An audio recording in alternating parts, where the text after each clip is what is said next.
What's up, everybody? Captain Leroy here, and welcome back to Rainbow Six Siege Armory. Today we're looking at the American FBI squad, which has Thermite, Ash, Pulse, and Castle.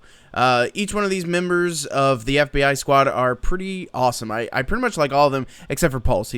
He kind of... Well, I'll explain when we get to him. But anyway, let's get started with Thermite. So Thermite to me has one of the best assault rifles in the game, the 5.56 XI. The grouping on the assault rifle is really tight, so you can make precise kills, precise shots, and it's very, very effective, especially with the red dot sight. I mean, for me, it's, to each his own. He also comes with the semi-automatic M1014 shotgun, which is really, really sometimes considered OP by some upset players, in close quarters. As far as sidearms go, he's got the M45 Mesak. I don't really know how to pronounce that, but that's my sidearm of choice because compared to the 5.7 USG, it doesn't, it's got more damage and the USG, it's got more bullets, but it's not as deadly. I mean, come on, you want to get that damage. As far as gadgets go, he's got a frag grenade and a breaching charge. Thermite's special ability is going to be a special charge that you can put on reinforced walls. Basically, when you put up these reinforced walls, no one can get through them. They're bulletproof. You can't use a breaching charge to get through them, but Thermite is the only person who can get through them with his special charge, which comes in handy when you're trying to sneak up on people. People think they're safe. You can coordinate attacks as far as what walls are getting breached. So when any wall is breachable, when you have Thermite, the possibilities are endless.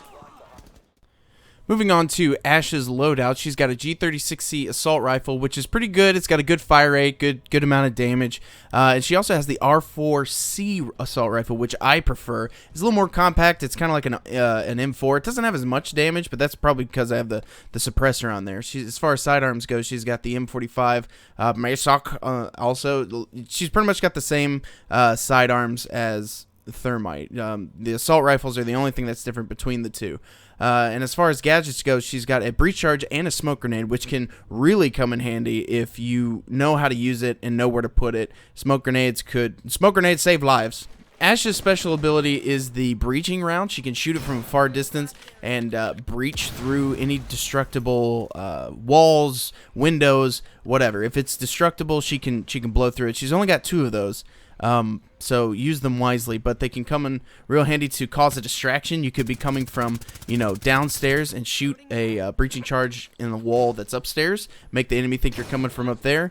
You can also use them to kill people, even though I didn't kill the terrorist just there. But I have killed people before with the breaching charge. It's not really a noob tube, so I wouldn't use it that way, but it's a great special ability, so use it wisely.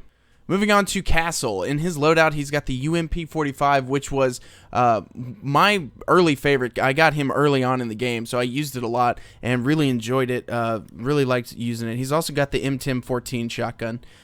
He is on defense, however. This isn't the offensive. This is for defense. So if you're in a tight spot, the M1014 is the way to go because that thing is a beast. As far as sidearms go, you're looking at the same exact sidearms as Ash and Thermite, which is the M45 and the 5.7 USG. And as far as gadgets go, you're going to be getting a deployable shield and barbed wire, so use those wisely because they can benefit you, especially with Castle and that deadly, deadly shotgun. Now, Castle's special ability is going to be using the armor panel that you can put over doorways, which is completely bulletproof. Now, things like Fuse using his grenade deployer can still go through it, but as far as bullets and being able to shoot out planks and things like that, it's not going to happen. It's completely bulletproof. No matter how many times you melee it or hit it, you're not going to break through it. You're going to have to destroy it and blow it up. Which is, always good. It'll let you know if someone's coming from a certain direction or what have you. However you decide to use it, it's very, very useful.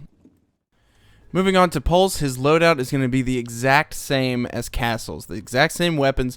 The only thing that's different is you're going to get a nitro cell instead of a deployable shield. So Pulse is probably the most worthless character in the game. No, I'm just kidding. I mean, his special ability isn't all that great. Like, the only reason I would pick Pulse is because he's got really good weapons. If Castle is already taken and I really want to use the shotgun or the UMP, then I'll pick Pulse. But for the most part, as far as his special abilities goes, not very good because it's a heartbeat sensor and you're supposed to be able to see people through walls, which I've done before. Like, you can detect their heartbeat. It's not even like you don't see an outline or anything. It's very strange. It's very very different. But you know, I've never really been a huge fan because you have to be literally like 2 feet from them, and they have to be on the same wall as you, and it's just pretty much useless. I mean, it just looks like you're taking pictures, for crying out loud. But anyway, that's about it for Pulse. I mean, there's not much to say. He's bald. That's kind of cool. But he does have Nitro Cell. I guess that's another reason to pick him. But anyway, that's that's about it for Pulse. And that brings us to the end of another Rainbow Six Siege Armory episode covering the FBI squad, Ash, Pulse, Thermite, and Castle. Great operators, except for Pulse. And, you know, I hope you've learned a lot. Thank you so much for watching, guys, and I'll see you in the next video.